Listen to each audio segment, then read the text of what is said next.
பிஸ்மில்லாஹிர்ரஹ்மானிர்ரஹீம். அல்ஹம்துலில்லாஹ்.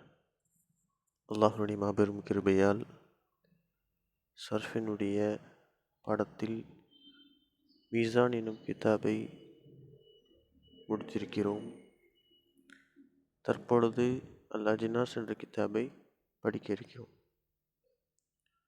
இந்த அஜினாஸ் என்ற கிதாபை யார் எழுதியது என்பது தென்படவில்லை. வாங்க இப்போ கிதாபுக்குள்ளே போவோம். அல் அஜினாசு பிஸ்மில்லாஹிர்ரஹ்மானிர்ரஹீம். அதாவது இப்போ நான் அப்படியே இது ஃபுல்லாக தமிழ் அர்த்தம் வச்சுக்கிட்டே வருவேன். இன்ஷால்லா நான் இப்போ அர்த்தம் வைக்கிற மாதிரியே நீங்களும் ஒரு முறை வச்சு பாருங்கள். ஒரு முறை 2 முறை வச்சு பார்த்தா உங்களுக்கு இன்னும் கொஞ்சம் அரபி வர லேசாக இருக்கும். உங்களுடைய நாவில் அரபு நாவலில் உங்களுக்கு விளங்குவதற்கு மிக ஈஸியாக இருக்கும். இன்ஷால்லா நாங்கள் அர்த்தம் வைக்கிற மாதிரியே நீங்கள் இன்ஷால்லா அர்த்தம் வச்சு பாருங்கள். அல்ஹம்து லில்லாஹி ரப்பில் ஆலமீன். எல்லா புகழும் அல்லாஹிற்கே உரித்தாகட்டுமாக. வஸ்ஸலாத்து வஸ்ஸலாமு, சலாத்தும் சலாமும் சாந்தியும் சமாதானமும் அலா சையதினா முஹம்மத். யாரின் மீது? சையதினா முஹம்மத் நம்முடைய தலைவரான முஹம்மது ஸல்லல்லாஹு அலைஹி வஸல்லம் அவர்கள் மீது உண்டாகட்டுமாக. வாலிஹி மேலும் அவர்களுடைய குடும்பத்தார் மீது, வஸ்ஸஹ்பிஹி அஜ்மஈன் அவர்களுடைய தோழர்கள் அனைவர் மீதும் உண்டாகட்டுமாக. இது மாதிரி நீங்கள் அர்த்தம் வைங்க. அம்மா பஅத், ஹம்து ஸலவாத்திற்கு பிறகு, ஃபஹாதல் கிதாபு எனவே இந்த கிதாப் ஆகிறது. ஃபஹாதல் கிதாபு எனவே இந்த கிதாப் ஆகிறது. முஷ்தமில்னா பொதிந்திருக்கிறது என்ற அர்த்தம். என்ன எழுதி வச்சுக்கோங்க. முஷ்தமிலுன் பொதிந்திருக்கிறது அலா முகத்திமத்தின் ஒரு முகத்திமாவின் மீதும், வ மேலும் சலாசத்தி அக்சாமின் 3 பங்குகளின் மீதும், வ ஹாத்திமத்தின் ஒரு முடிவுரையின் மீதும். ஃபஹாதல் கிதாபு எனவே இந்த கிதாப் ஆகிறது. முஷ்தமிலுன் பொதிந்திருக்கிறது. முஷ்தமில்னா பொதிந்திருக்கிறது எழுதிக்கங்க. அலா முகத்திமத்தின் ஒரு முகத்திமாவின் மீதும், வ சலாசத்தி அக்சாமின் 3 பங்குகளின் மீதும், வ ஹாத்திமத்தின் ஒரு முடிவுரையின் மீதும். வாங்க இப்போ முகத்திமாக்குள்ளே போயிடும். முகத்திமத்துன் ஒரு முன்னுரை. அல் முகத்திமத்து முகத்திமா ஆகிறது. யுத்கரு அதில் கூறப்படும் தக்சீமுல் ஃபிஅலி ஃபிஅலினுடைய பங்கு வைப்புகளை பங்கு வைப்புகளை பி இஅ்திபாரி மஅனாஹு அதனுடைய அர்த்தத்தை கவனிப்பதின் மூலம் ஃபிஅலை பங்கு வைப்பதை அதில் கூறப்படும். அல் முகத்திமத்து முகத்திமா ஆகிறது. யுத்கரு அதில் கூறப்படும் ஃபீஹா எதில்? ஃபீஹானா அந்த ஹா என்பது எதை குறிக்குதுன்னா அல் முகத்திமா. ஏன்னா அல் முகத்திமா என்பது என்னங்க? முஅன்னஸாக இருக்க அந்த தா வந்தால் முஅன்னஸுடைய அடையாளம். அதனால் இப்போ அந்த ஹா இப்போ அதை குறிக்குது. யுத்கரு ஃபீஹா அந்த முகத்திமாவிலே கூறப்படும். அல் முகத்திமா இருந்து அது புரிஞ்சு அது முபுத்ததா. இப்போ யுத்கரு கூறப்படும் ஃபீஹா அந்த முகத்திமாவிலே தக்சீமுல் ஃபிஅலினுடைய பங்கு வைப்புகளை எப்படி பங்கு வைப்பாங்க? பி இஅ்திபாரி மஅனாஹு இப்போ அந்த ஹூ இருக்குல்ல, மஅனாஹு ஹூ பாருங்கள் அந்த ஃபிஅல் பக்கம் எழுது. அந்த ஃபிஅலினுடைய அர்த்தத்தை கவனிப்பதின் மூலமாக. ஓகேங்களா? வ இஅ்திபாரி லஃப்திஹி மேலும் அந்த ஃபிஅலினுடைய லஃப்துனா எழுத்துக்களை கவனிப்பதன் மூலமாக. ஐ அஹ்ரூஃபிஹி அதனுடைய எழுத்துக்களின் மூலமாக. ஐனா அதாவதுன்னு அர்த்தம், வேற ஒன்றும் இல்லை. இப்போ இந்த ஹூ பாருங்கள் அந்த ஃபேலுக்கு போகுது. அதனால் அது முதக்கராக இருக்கனால இந்த ஹாவை கொண்டு வந்திருக்காங்க. ஓகேங்களா? அடுத்தவங்க அல் ஃபேலு பி இஅ்திபாரி மஅனாஹு நவ்ஆனி ஃபேல் ஆகிறது. பி இஅ்திபாரி மஅனாஹு திரும்பி பாருங்கள் அந்த ஹூ வந்திருக்கு. ஏன்னா அந்த ஃபேல் என்பது என்ன முதக்கர்னு சொன்னேன், அதே மாதிரி தான் இங்கே கொண்டு வந்திருக்காங்க. பியாத்திபாரி மானாகும், அதனுடைய அர்த்தத்தை கவனிப்பதன் மூலமாக நவ் ஆணி 2 வகைகளாக இருக்கிறது. அல் அவ்வல் ஒன்றாவது லாசிம், இரண்டாவது அல் முத்தஅத்தி. இப்போ வாங்க, லாசிம்னா என்னென்னா தனக்குள்ளேயே வச்சுக்குவோம் ஒரு விஷயத்தை. இப்போ வந்து அந்த கீழே இருக்க டெஃபினேஷனை படித்தா உங்களுக்கு தெளிவாக புரியும். இப்போ அதை படிச்சுட்டா உங்களுக்கு எல்லாம் புரிஞ்சிடும். வாங்க ஃபஸ்ட்டு நம்ம போயிடுவோம் டெஃபினேஷனுக்கே போயிடுவோம். அல் லாசிமு, லாசிம் ஃபேலுன், அது ஒரு ஃபேல் ஆகும். லாசிம் என்பது ஒரு ஃபேல் தான். லா எத்த ஜாவசு, அது கடத்தாட்டாது, கடக்காது, கடக்க செய்யாது. மினல் ஃபாயிலி இலல் மஃஊலி, ஃபாயிலிருந்து மஃஊலின் பக்கம் கடக்காது. வலா யுபுனா மின்ஹு, அதிலிருந்து அமைக்கப்படாது. அல் மஜ்ஹூலு, அதில் என்னங்க வராது, மஜ்ஹூலும் வராது. வலா யுபுனா, பனா எபுனி அப்படின்னா கட்டுவது அப்படின்னு அர்த்தம். கட்டுவது, அமைப்பது அப்படின்னு அர்த்தம். இப்போ வந்து புனிய யுபுனா அப்படின்னா அமைப்பது அப்படின்னு இங்கே அர்த்தம் வைக்கிறோம், வேறு ஒன்றும் இல்லை. இஸ்முல் மஃஊலி, இஸ்முல் மஃஊலி காலிபன், மேலும் இஸ்முல் மஃஊலு அமைக்கப்படாது பெரும்பாலும். காலிபன் எப்பொழுதும், பெரும்பாலும் வந்து காலிபன்னா பெரும்பாலும் அப்படிங்கிற அர்த்தம், அதிகபட்சமாக அந்த மாதிரி. ஓகேங்களா? அதாவது இப்போ இதில் என்ன சொல்ல வராங்கன்னா, இந்த லாசிம்னா இதில் வந்து மஜ்ஹூல் வராது. அதாவது இப்போ இப்படி ஃபஅல இஃபாலுன்னு வரும், ஃபுஇல இஃபாலுங்கிறது வராது அப்படின்னு சொல்கிறாங்க. அதாவது ஒரு ஆக்ஷனை செய்த எது யாருன்னு மட்டும்தான் தெரியும், அது யார் மேலே செய்யப்பட்டது அப்படிங்கிறது தெரியாது. அதுதான் லாசிம். ஓகேங்களா? உதாரணம் பாருங்கள். நஹு ஹசுன ஜெய்துன், ஜெய்து அழகானா, அவ்வளோதான் வரும். ஜெய்து வந்து இவரால் அழகானார் அப்படின்லாம் இதில் வந்து சொல்ல முடியாது இந்த ஃபேலை வச்சு. அதுக்கு தனியாக ஒரு ஃபேல் இருக்குது, அதை வச்சு தான் சொல்ல முடியும். அதை வச்சு பயன்படுத்திக்கலாம். அது வந்து இன்ஷால்லா பின்னாடி படிப்பீங்க. லஹிக்க அம்ருன், அம்ரை சிரிக்க வைத்தான் இருக்குது, ஆனால் அது வந்து வேறு இதில் வரும். லஹிக்க அம்ருன், இதில் வந்து அந்த செய்யப்பட்டது யார் அப்படின்னு வராது. ஓகேங்களா? நாம பக்ரு, பக்ரு தூங்கினா அப்படின்ட்டு. அடுத்து வாங்க, இப்போ லாசிம்னா என்ன உங்களுக்கு விளங்கியிருக்கும். லாசிம்னா என்ன, அதில் மஃபூல் வராது, அதாவது மஜ்ஹூல் வராது. வெறும் ஆக்ஷனை யார் செய்கிறாங்களோ அவங்கள மட்டும் குறிக்கக்கூடியதாக இருக்கிறது தான் இந்த லாசிம் என்ற ஃபேல். இப்போ வந்து அல் முத்தஅத்திக்கு வாங்க. முத்தஅத்தி அப்படின்னா ஃபேலுன், அது ஒரு ஃபேலு. இத்தஜாவுசு, கடத்தும்.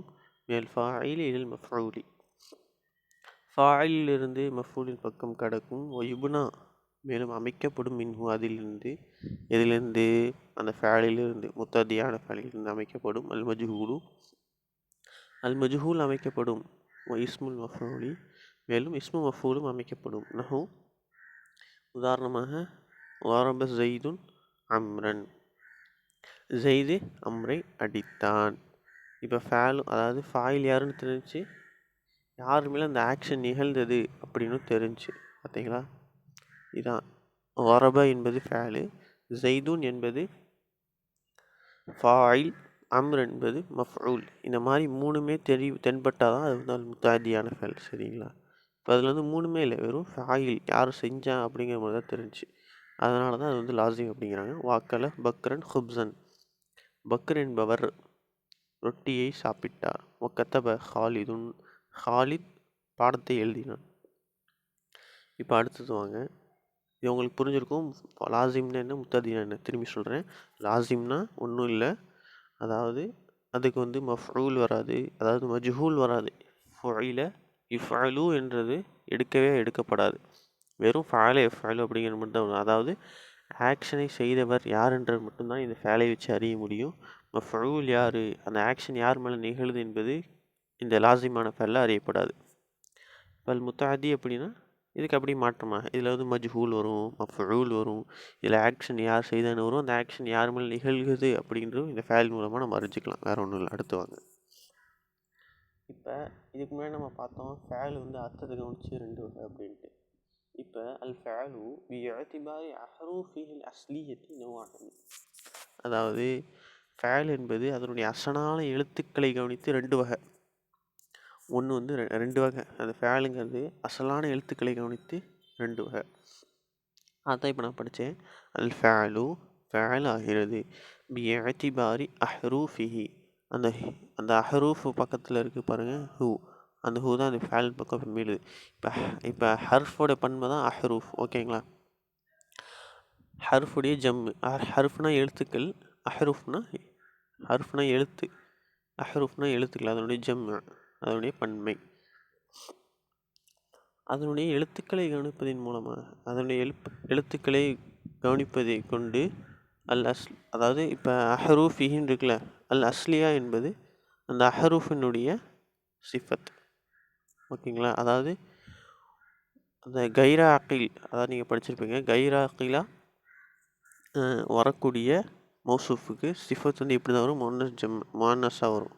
அதனால் இப்போ வந்து வந்திருக்கு இந்த மாதிரி. ஓகேங்களா? அது நவ்வானி 2 வகையாகும் அப்படின்னு இருக்காங்க. அது வந்து என்னென்னா அஸ்ஸுலாசியு 3 எழுத்து சார்ந்தது, அர்பாஇயு 4 எழுத்தை சார்ந்தது. இப்போ நாம் வந்து மீசானில் வெறும் வந்து 3 எழுத்து சார்ந்தது தான் படிச்சிருப்போம். இன்ஷா அல்லாஹ் இதில் 4 எழுத்து சார்ந்தது படிப்போம். சரிங்களா? சுலாசியு வஹுவ ஃபேலுன் அது ஒரு ஃபேலாகும். கான மாலிஹி அந்த ஃபேலினுடைய மாலி இருக்கிறதே அலா சலாசத்தி அஹ்ரூஃபின் அஸ்லியத்தன் அது 3 எழுத்துக்களின் மீது இருக்கும். அஸ்லியத்தன் அசலாகவே. நஹு கரும வரப, அப்புறம் வேறு என்ன இருக்குது, ஃபதஹ, ஹசிப, இப்போ ஏதோ ஒன்று அக்கலை, அதெல்லாம் அது எல்லாமே அப்படி தான். அதெல்லாம் வந்து இதை சாரும் சுலாசியும். ஏன்னா அதோட மாதி எப்படி இருக்குது பார்த்தீங்களா? வெறும் 3 எழுத்து தான். அசல்லே அது வந்து 3 எழுத்து தான். ஓகேங்களா? இப்போ ருபாஇயு ருபாயை 4 எழுத்து சேர்ந்தது. வஹுவ அது ஆகிறது ஃபேலுன் ஃபேலாகும்.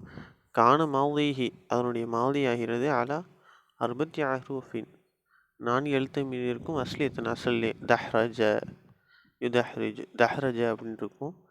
இன்ஷால்லா பின்னாடி பார்க்கும்போது உங்களுக்கு இன்ஷால்லா புரியும். கண்டிப்பாக பின்னாடி இப்போ படிக்க தான் போகிறோம். இப்போ இல்லை, இன்ஷால்லா ஒரு நாளைக்கு கழிச்சு இன்ஷால்லா படிப்போம். இப்போ கண்டிப்பாக உங்களுக்கு விளங்கும். இப்போ அடுத்து இப்போ 3 எழுத்து 4 எழுத்துன்னு பார்த்தோம். அதுலேயே இந்த 3 எழுத்து வச்சதே அதாவது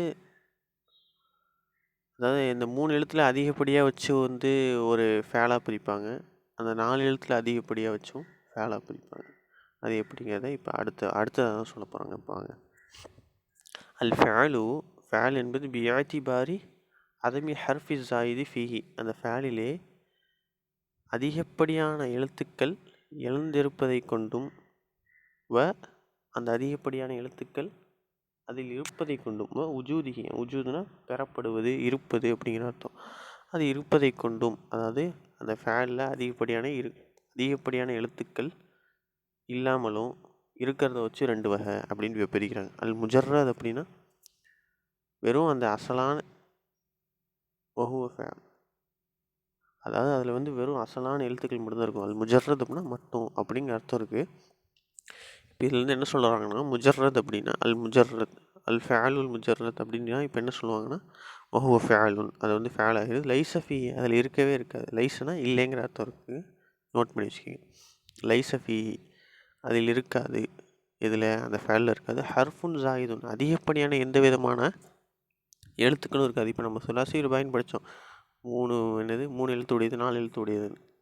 இப்போ அந்த 3 எழுத்து உடையதில் அதிகப்படியான எழுத்துக்கள் வச்சும் வரும். இப்போ வந்து அதிகப்படி இல்லாமலும் இருக்கும்.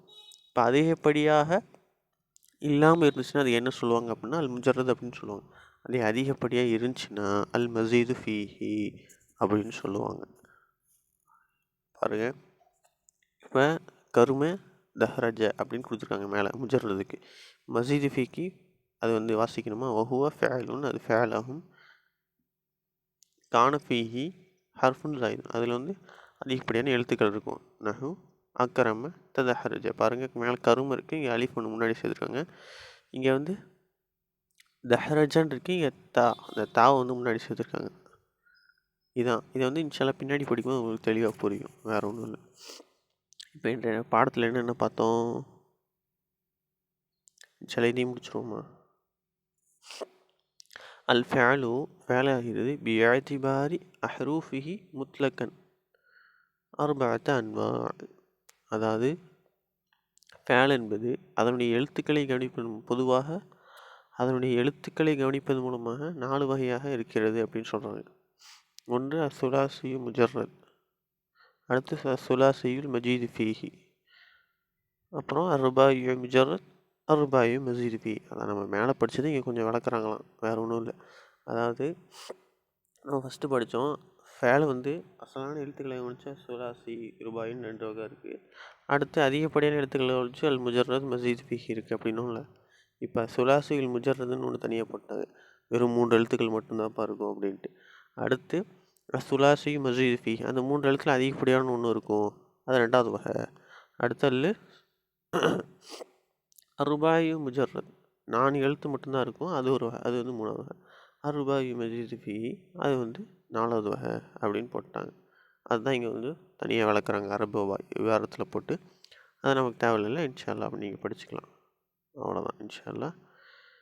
இப்போ நம்ம இன்று என்னென்ன பார்த்தோம்? ஃபேல் என்பது அர்த்தத்தை கவனித்து 2 வகை. ஒன்று என்ன? லாசிம், முத்தஅத்தி. லாசிம்னா என்ன?